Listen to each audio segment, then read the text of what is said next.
हिंदू संस्कृति का वैज्ञानिक इतिहास है और इसके पुख्ता सबूत भी है।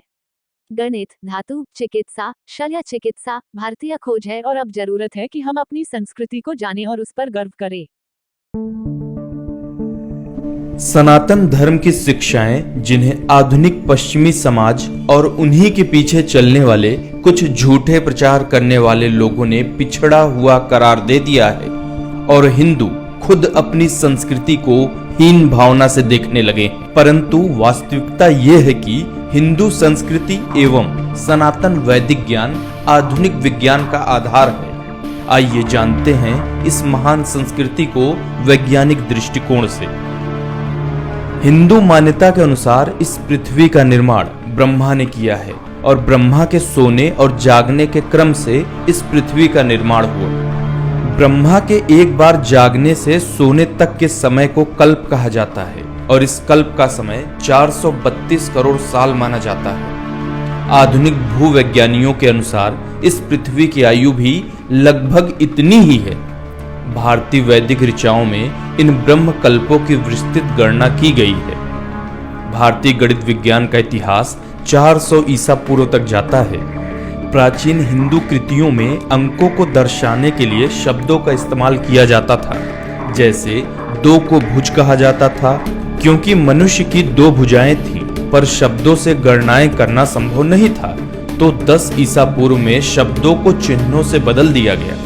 गणना की सरलता के लिए संस्कृत भाषा में अंकों को दर्शाने के लिए शब्दों के बजाय 9 चिन्हों से बदल दिया।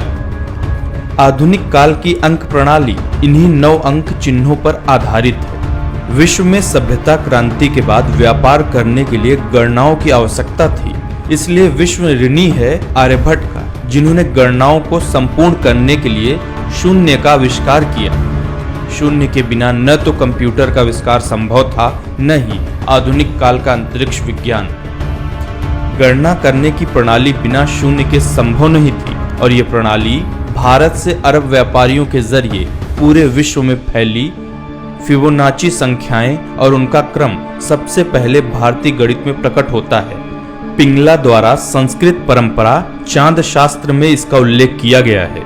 बाद में इतालवी गणितज्ञों से बहुत पहले इन संख्याओं के निर्माण के तरीके गणितज्ञ विरहानका, गोपला और हेमचंद्रा द्वारा दिए गए थे।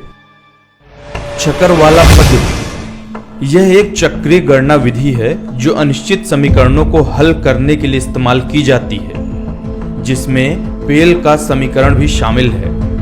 पूर्णांक समाधान प्राप्त करने के लिए यह विधि 7वीं शताब्दी ईसा पूर्व के प्रसिद्ध गणितज्ञों में से एक ब्रह्मगुप्त द्वारा विकसित की गई थी। एक अन्य गणितज्ञ जयदेव ने बाद में समीकरणों की एक विस्तृत श्रृंखला के लिए इस विधि को आसान किया, जिसे भास्कर द्वितीय ने अपने बीज गणित ग्रंथ में और परिष्कृत किया। खगोल विज्ञान के संबंध में प्राचीन भारतीयों का ज्ञान बहुत ही उन्नत था। 13वीं सदी का कोणार्क का सूर्य मंदिर इसका महत्वपूर्ण उदाहरण है। मंदिर हिंदू देवता सूर्य को समर्पित है और सूर्य रथ के रूप में बनाया गया है। रथ के 7 घोड़े 7 दिनों और 12 पहिए साल के 12 महीनों को इंगित करते हैं। आधुनिक कैलेंडर इन्हीं सिद्धांतों पर आधारित है। भारत में धातु विज्ञान का इतिहास 3000 साल पुराना है। इसका प्रमाण भारत के एक समुदाय घड़िया लोहार है। यह समुदाय राजस्थान से लेकर मध्य प्रदेश और हिमालय की तलहटी में निवास करता है। इनके लोहे से औजारों के निर्माण करने की कला में प्राचीन काल से लेकर अब तक कोई ज्यादा फर्क नहीं आया है। 10वीं सदी में जब यूरोपियों और अरबों के बीच युद्ध हो रहा था, तब यूरोपवासियों ने अपनी हार का कारण अरब योद्धाओं के उन्नत तलवार को बताया था, जिसके लिए इस्पात बनाने की तकनीक प्राचीन भारत की ही थी। चिकित्सा विज्ञान प्राचीन भारत का चिकित्सा विज्ञान बहुत ही उन्नत था। कुष्ठ रोग का पहला उल्लेख भारतीय चिकित्सा ग्रंथ सुश्रुत संहिता 6वीं शताब्दी ईसा पूर्व में वर्णित है।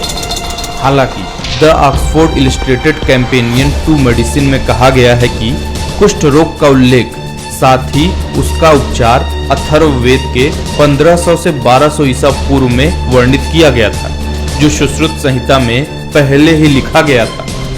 सुश्रुत ने मोतियाबिंद के ऑपरेशन और प्लास्टिक सर्जरी की पद्धति को सदियों पहले विकसित कर लिया था। Royal Australia college of surgeons में लगी सुश्रुत की प्रतिमा शल्य चिकित्सा में उनके योगदान का प्रमाण है। सैकड़ों सालों के आक्रमणों और गुलामी ने हमें सिर्फ राजनीतिक रूप से गुलाम ही नहीं बनाया, बल्कि मानसिक रूप से भी हम गुलामी की जंजीरों में जकड़ गए हैं। अंग्रेजों के शासन ने हमें हमारी ही संस्कृति के प्रति हीन भावना से भर दिया है, जबकि हमारे ही ज्ञान का प्रयोग कर वे संसार भर में विजयी होते रहे और नाम कमाते रहे। अब जरूरत है कि हम अपनी सांस्कृतिक धरोहर को जानें और इस पर गर्व करना भी सीखें।